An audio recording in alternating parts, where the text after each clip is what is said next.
Fear-mongering over Donald Trump is what Governor Bob Ferguson does best. And I will say, he's fairly skilled at it.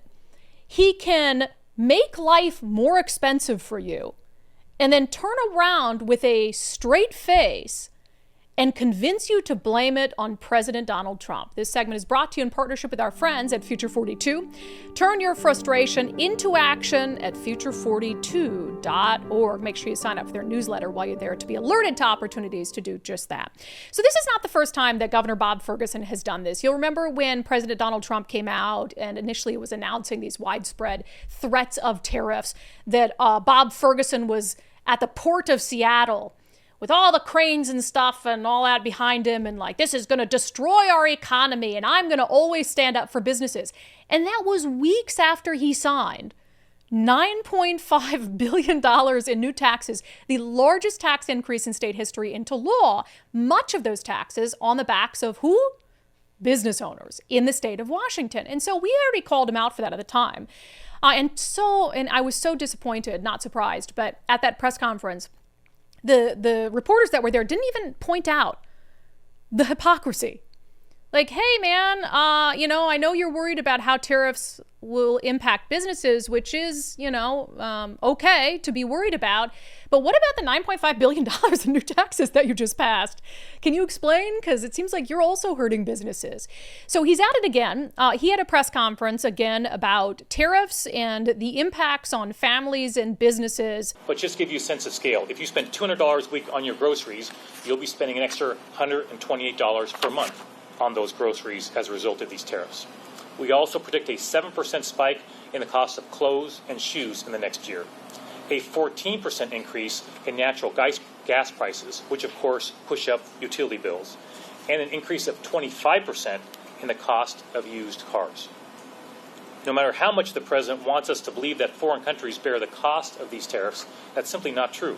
Multiple studies make clear that the actual costs are passed on to no shame. You, consumers in Washington state. Just got a 6 cent per gallon increase in the gas tax. Have the Climate Commitment Act, which has increased our gas prices astronomically, which of course increases things like the cost of food. And what else does it increase? The cost of energy. And he's here talking about your energy prices at your home are going to go up because of Donald Trump and his tariffs. You think Bob Ferguson spoke out one time as Attorney General about the impact of the Climate Commitment Act and the climate policies the state was pushing down that do nothing for our environment, literally nothing, that have driven up the cost of gas, the cost of food, the cost of heating your home? That's all okay because my buddies in the Democratic Party did it. But now tariffs, oh my gosh, it's going to make everything more expensive. And he talks about the cost of clothing and the cost of shoes. Remember this past session when Republicans introduced an amendment that would have given parents a tax holiday for back-to-school shopping? And Democrats said, nah, we can't do that. They don't care about the cost of buying your kids shoes, buying your kids clothes to go back to school. They only care about it if they can blame increased costs on Donald Trump. And I've said this before, that I'm okay with talking about the impacts of tariffs. I think it would be silly not to talk about the impacts of tariffs. For a long time, Republicans have been very critical of tariffs as a tool. And yes, tariffs can have an impact on the cost of things and the economy, and it's perfectly fine to talk about that, but not when you're completely ignoring how you are impacting the cost of things and the economy. And this is something that Jim Walsh pointed out, the chair of the Washington State Republican Party. As Bob Ferguson was gearing up to have this press conference, he said the current governor's latest press conference is a desperate attempt to distract attention away from his budget and policy failures. Bob Ferguson signed an operating budget that spends too much. Bob Ferguson signed $14 billion in new state taxes that still aren't enough to cover his increased spending. Now he's trying to distract people from his failures by whining, Trump, Trump, Trump. Don't let Ferguson fool you. And that's exactly what he's doing. So thank God, I think this is a reporter from the Center Square. Yeah. And Carlene. And she asks Bob Ferguson at the press conference about what Jim Walsh said. And his response is infuriating. The state's GOP chairman just putting out a statement. Obviously, this should be good. This should be good.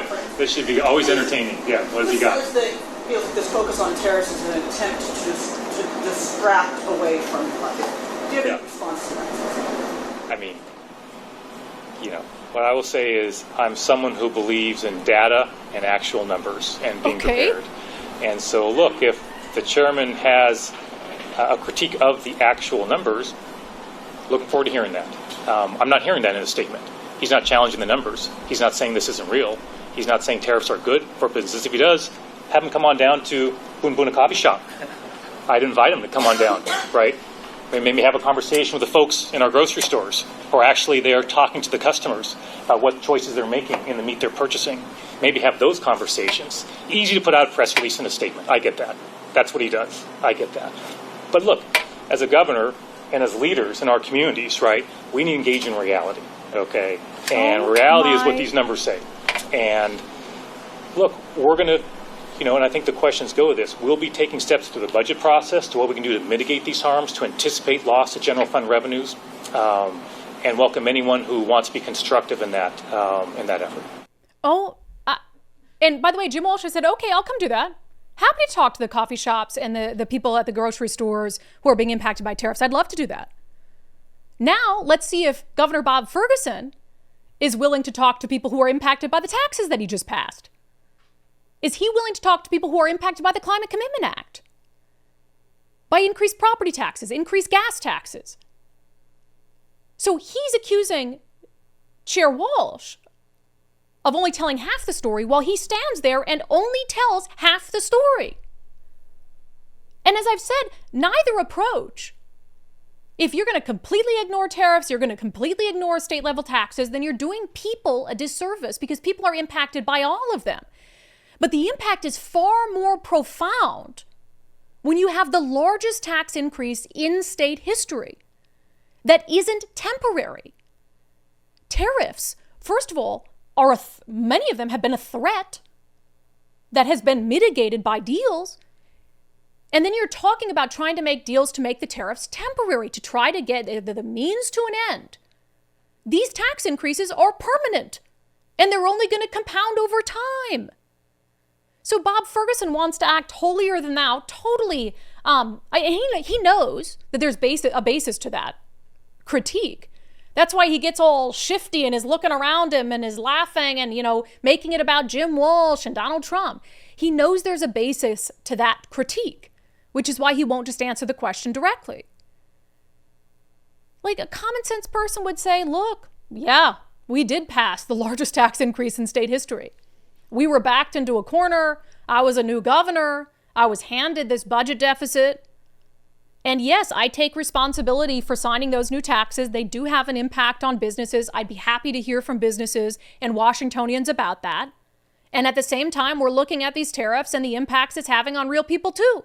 Is that really so hard? Why is that so hard? It's crazy to me. And the question is, why do voters allow him to get away with it? Why do voters allow Democrats, the party in power, the only party that has significant power in the state of Washington, to get away with it, to get away with the gaslighting and the lying? It has to become exhausting at some point. The blaming Donald Trump for everything, has to become exhausting at some point. That segment was brought to you in partnership with our friends at Future 42. Turn your frustration into action at future42.org. Make sure you sign up for their newsletter to be alerted to opportunities to do just that.